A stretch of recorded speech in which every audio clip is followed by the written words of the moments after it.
할렐루야. 주님을 찬양하고 또 함께 높이는 자리에 이렇게 또 함께 할 수 있음이 하나님의 은혜임을 우리 다시 한번 고백해야 될 줄 믿습니다. 요한복음 12장 말씀은 이렇게 시작됩니다. 유월절 엿새 전에 예수께서 베다니에 이르시니 이곳은 예수께서 죽은 자 가운데서 살리신 나사로가 있는 곳이라.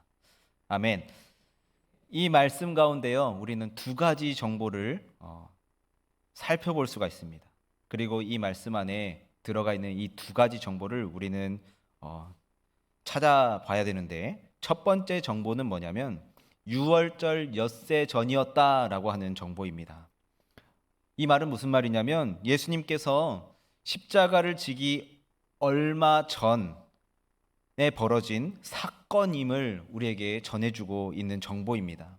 그리고 두 번째 정보는 뭐냐면 예수님이 계신 곳이 지금 죽었던 나사로를 살렸던 기적을 일으킨 동네였다라고 하는 정보입니다. 오늘 우리가 살펴본 요한복음 12장 1절부터 8절까지의 이 말씀에 기록된 사건은요, 요한복음 외에도 마태복음에도 마가복음에도 누가복음에도 공통적으로 소개가 되고 있는 사건입니다. 물론 약간의 차이는 있습니다. 그러나 동일한 사건을 보도하고 있다는 점에서 공통점이 있습니다.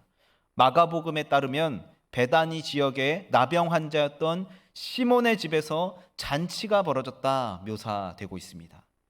요한복음에 따르면 그곳에 나사로가 있었고 마리아와 마르다가 음식을 준비하고 있었다라고 묘사되고 있습니다.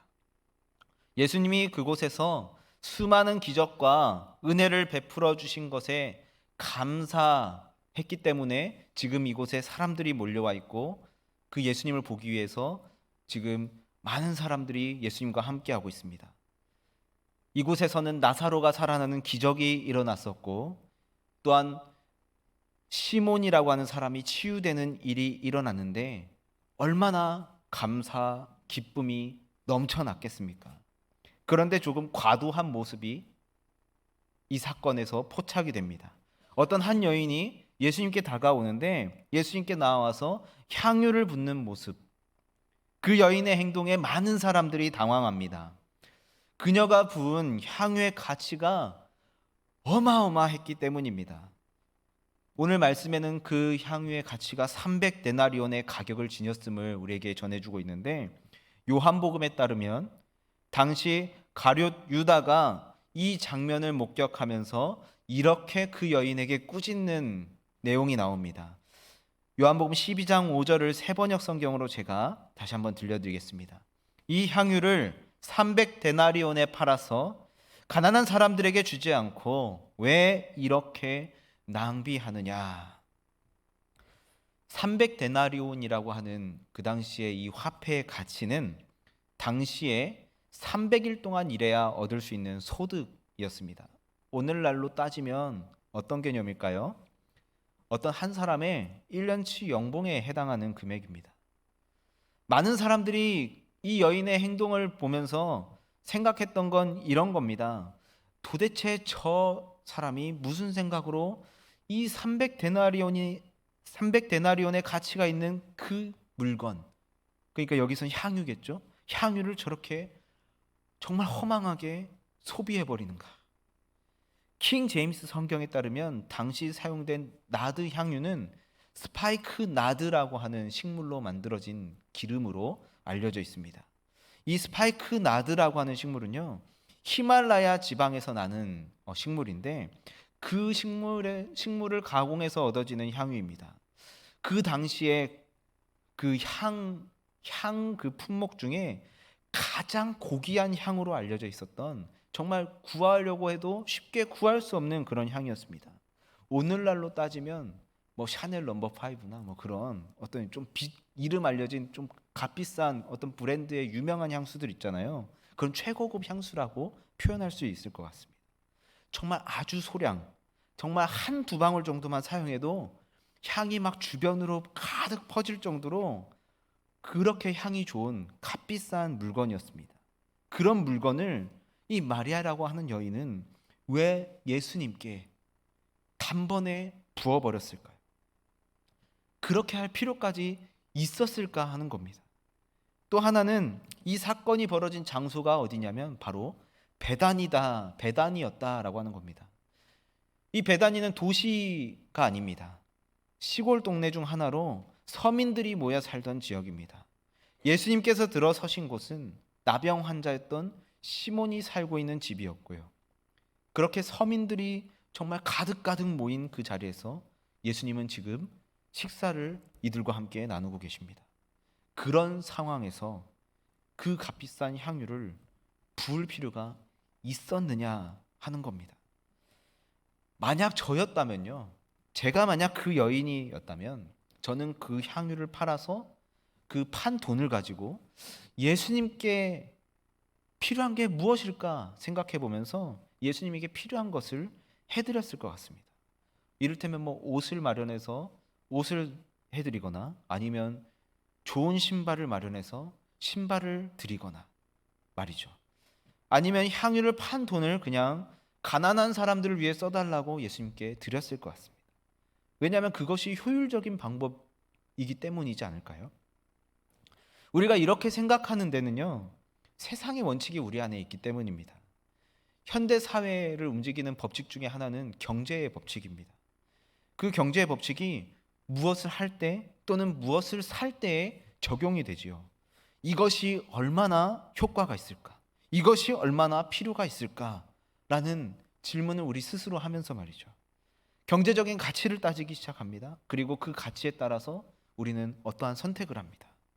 이 시대를 살아가는 데 있어서 이것이 정말 매우 중요하게 우리의 삶 가운데 작용되어지고 우리 삶에 들어와 있습니다. 그런데요, 예수님은 다르셨습니다.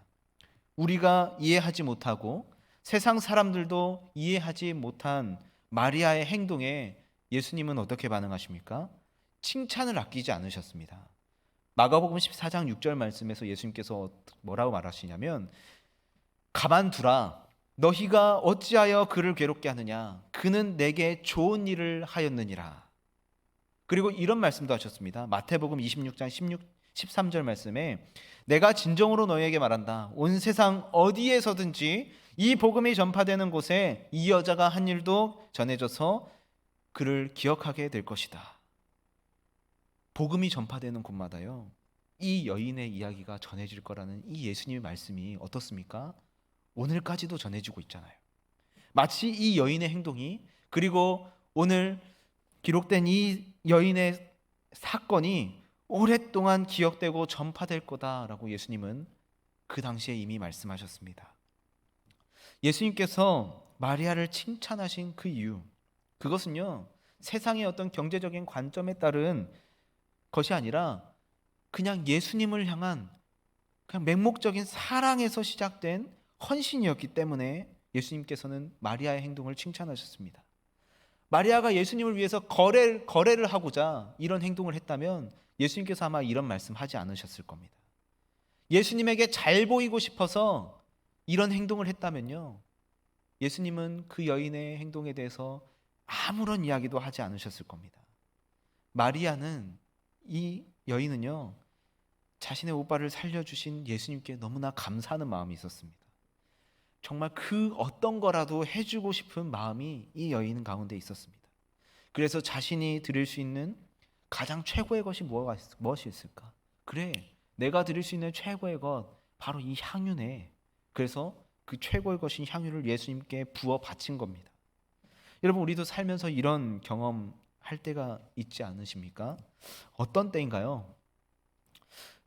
이럴 때 혹시 있지 않으세요? 누군가에게 뭐든지 주고 싶은 마음이 들 때요. 그냥 갑자기요. 그런 마음이 들 때 어떻습니까? 그냥 경제적인 어떤 이익이나 경제적인 계산을 가지고 그런 행동을 하려고 하십니까? 아니요, 그것과는 전혀 다른 삶의 원리가 우리 가운데 작용이 됩니다. 뭐든지 주고 싶은 마음이 드는 사람을 만났을 때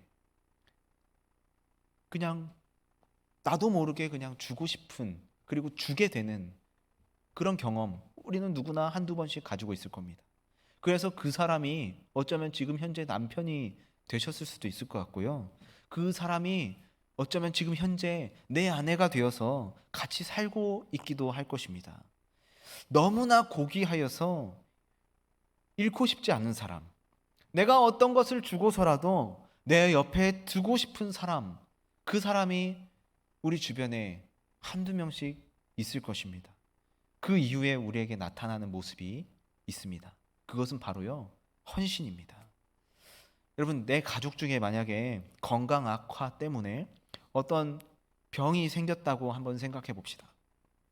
의식불명 상태로 하루하루를 힘겹게 살아가고 있다면 어떻게 하시겠습니까? 그런 상황에서 의사 선생님을 통해서 이제 더는 가망이 없네요 라는 판정을 받았다면 여러분, 그때는 어떤 심정이시겠습니까? 그런데요, 세상 사람들은 야, 이제 그만해, 이제 그만 포기해, 이제 그만 보내줘 라고 얘기하지만 여러분, 가족은 어떻습니까? 이 가족이라는 공동체는요, 그럼에도 불구하고 희망을 잃지 않습니다.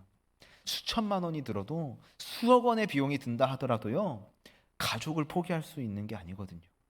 가족을 살리기 위해서라면 수천만 원이 들든 수억 원의 비용이 들든 가족을 살리려고 한다면 어떠한 수고도 어떠한 조건도 마다하지 않습니다.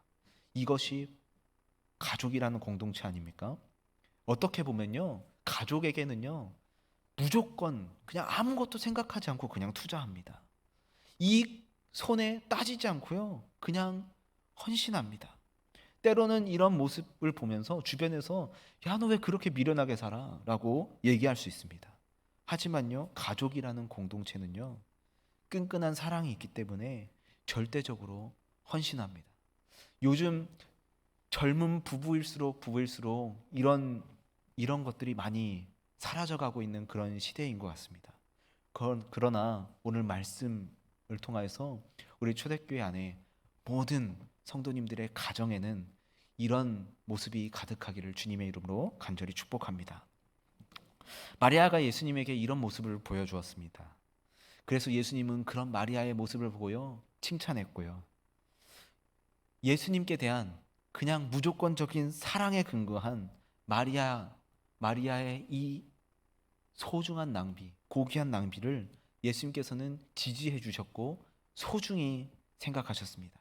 그래서 복음이 전해지는 곳에 이 여인이 예수님에게 행했던 이 행동 기억하도록 명령까지 하셨습니다. 사실 거룩한 낭비는 마리아에게서부터 시작된 것은 아닙니다. 이미 하나님께서 우리를 위해 보여주신 모습입니다.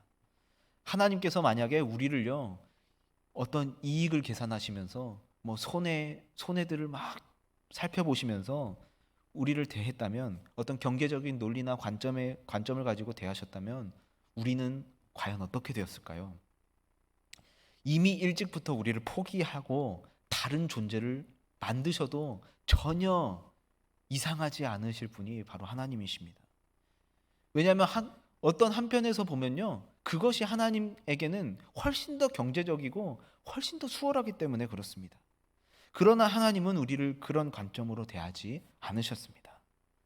하나님 보시기에 우리가 너무나 못나고 너무나 막 욕하고 싶을 정도로 답답하지만 그런 우리를 끝까지 사랑해 주셨습니다. 우리를 포기하지 않으셨고요, 우리 때문에 정말 사랑의 병을 앓으실 정도로 그렇게 우리를 사랑하셨습니다. 우리를 위해 자신의 가장 소중한 아들까지 내어주면서 우리를 사랑하셨습니다. 우리 인간을 위해서 거룩한 낭비를 이미 하나님께서는 직접 보여주셨습니다. 성경 말씀은 우리에게 이렇게 증언합니다. 요한복음 3장 16절 상반절 말씀인데요, 하나님이 세상을 이처럼 사랑하사 독생자를 주셨으니, 여러분, 하나님께서 우리를 위해서 자신의 하나밖에 없는 아들을 내어주셨습니다.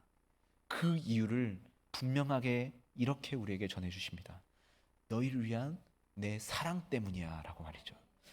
세상을 너무나 사랑하셔서 자신의 하나밖에 없는 아들을 십자가에 내어주시기까지 하셨습니다. 여러분, 사랑하지 않으면요, 절대 이렇게 할 수 없습니다. 여러분, 사랑하지 않으면 절대로 나에게 있는 소중한 것을요, 내어놓을 수 없습니다. 사랑하지 않으면 오늘 마리아가 예수님께 행했던 것처럼 하나님께서 우리에게 하셨던 것처럼 이런 거룩한 낭비를 할 수가 없습니다. 사랑하는 사람만이요, 고귀한 낭비의 의미를 알고요, 거룩한 낭비를 할 수가 있습니다. 세상에서는 경제적인 원리를 따지면서 살아가는 사람이 똑똑하고 세상에서 성공하는 사람이다라고 얘기합니다. 물론 그렇게 보일 수 있습니다. 그러나 그 사람은요, 삶의 아주 가장 작은 부분만 알아갈 뿐입니다. 이 고귀한 낭비에 대해서는 이해하지 못한 채 평생을 살아가게 되는 것이죠. 그래서 우리 주변에서 이 고귀한 낭비를 정말 가장 잘 실천하고 계시는 분이 누굴까 한번 생각해 봤더니 딱 한 사람 떠오르더라고요. 바로 어머니라고 하는 존재예요. 이 어머니라고 하는 존재야말로 거룩한 낭비가 무엇인지 가장 잘 아는 사람들이라 저는 생각합니다. 왜냐하면 항상 자녀를 위해서 아무것도 계산하지 않고 아무것도 아끼지 않고 헌신하는 존재이니까요. 정말 내 자녀를 그냥 무조건적으로 사랑하고 그냥 무조건적으로 투자하는 사람이 바로 어머니라고 하는 존재이니까요. 자녀를 위해서라면 경제의 원리, 그런 것 따지지 않는 분이 바로 어머니니까요. 그저 내 가족을, 내 자녀를 그냥 사랑하는 존재, 그 존재가 바로 어머니이니까요. 성도된 우리도 마찬가지지 않을까 싶습니다. 수많은 그리스도인들이요, 하나님께 나의 삶을 바칩니다라고 얘기합니다. 하나님 앞에, 그리고 자신이 가진 것을 나름대로 바치면서 헌신합니다. 어떤 사람들은 정말 오지로 선교를 떠나고요, 그렇게 선교 활동을 하는 중에 생명을 걸면서까지 복음을 전하시는 분들이 계십니다. 이런 모습, 물론 이것 말고도 더 많은 모습들이 있겠지만 이런 모습들이야말로 고귀한 낭비, 거룩한 낭비라 할 수 있지 않을까요? 하나님께서는 자신의 아들을 내어줄 만큼 우리를 위해서 고귀한 낭비를 하셨습니다. 그렇다면 이제 반대로 한번 생각해 봤으면 좋겠습니다. 하나님은 우리를 위해 그렇게 하셨는데 우리는 하나님을 위해서 얼마나 고귀한 낭비를 해 보셨고 하고 계십니까? 어떤 사람들은요, 평생을 정말 재물을 모으는데 그렇게 노력합니다. 그래서 더 큰 재물을 모으기 위해서 내 평생을 바치는 분도 계십니다.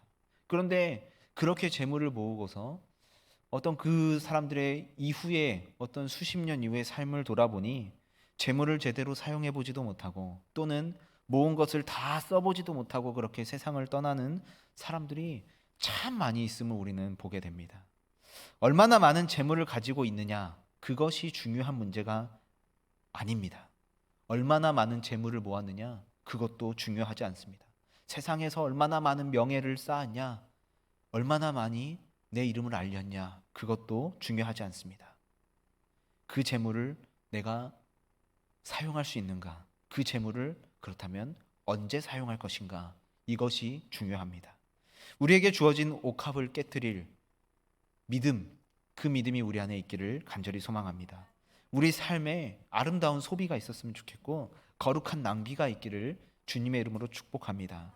요한복음은 이 사건이요, 유월절 엿새 전에 벌어졌다라고 보도했다 말씀드렸는데 앞으로 있어질 예수님의 순환과 관련된 사건임을 우리에게 전해주고 있습니다.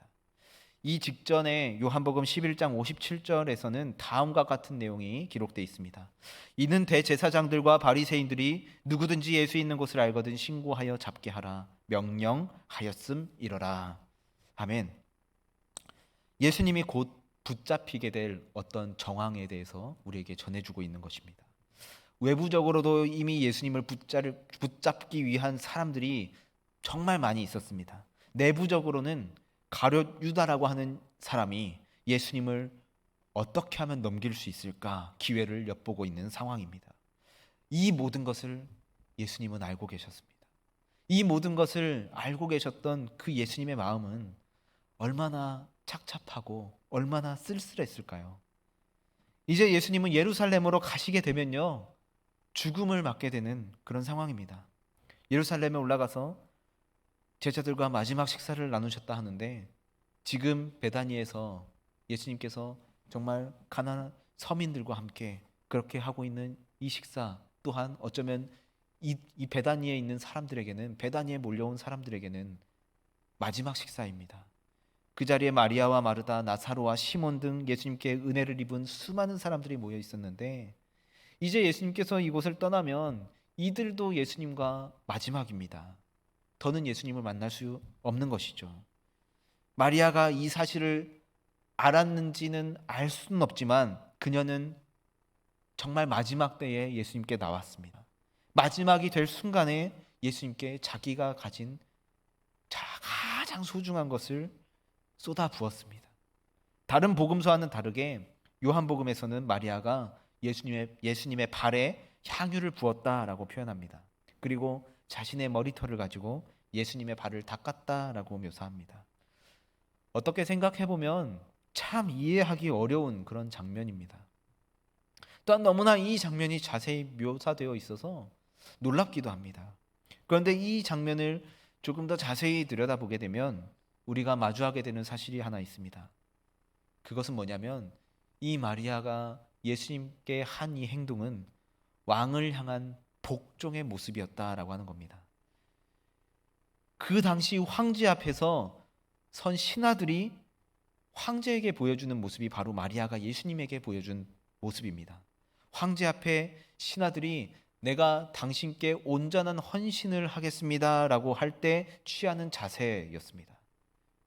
황제의 발 앞에 머리를 조아림으로써 내가 당신에게 완전한 헌신과 복종을 하겠습니다 라는 표현입니다. 마리아는 이미 예수님을 왕으로 모시고 있었습니다. 그리고 자신이 가진 전부를 왕이신 예수님에게 쏟아 부었습니다. 만왕의 왕이신 예수님께 자신이 가진 모든 것을 다 드렸습니다. 그리고 예수님의 발 앞에 머리를 조아리며 복종합니다. 이런 마리아의 행동에 대해서 예수님께서 이렇게 말씀하십니다. 요한복음 12장 7절 8절 말씀인데요. 그를 가만두어 나의 장래할 날을 위하여 그것을 간직하게 하라.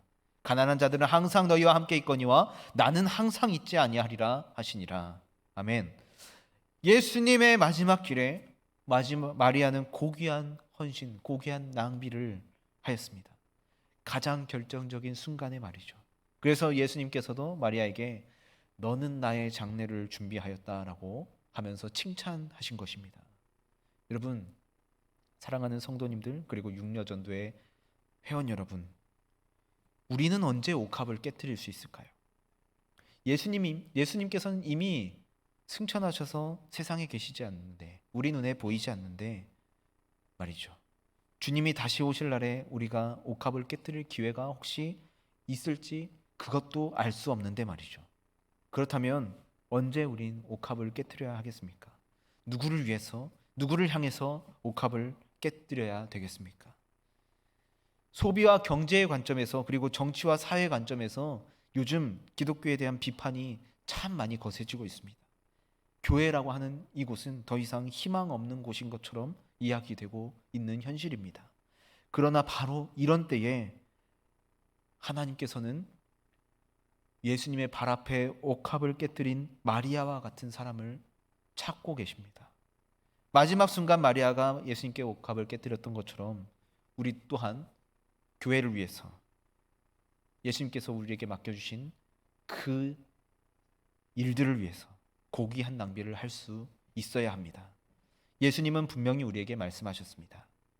마가복음 14장 7절 말씀이에요. 가난한 자들은 항상 너희와 함께 있으니 아무 때라도 원하는 대로 도울 수 있거니와 나는 너희와 항상 함께 있지 아니하리라. 아멘. 이 말씀은 마리아와 함께 있던 사람들에게 주신 예수님의 말씀입니다. 남겨진 우리에게 너희가 앞으로 해야 할 일이 무엇인지 이 말씀을 통해서 알려주신 것이죠.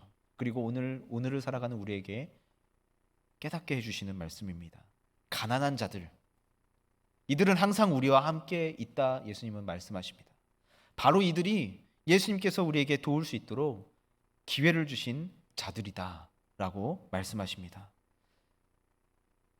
우리 눈에 예수님은 보이지 않지만 지금 이 순간에도 우리는 옥합을 깨트릴 수 있습니다. 왜냐하면 우리에게 맡겨진 사람들이 있기 때문에 그렇습니다.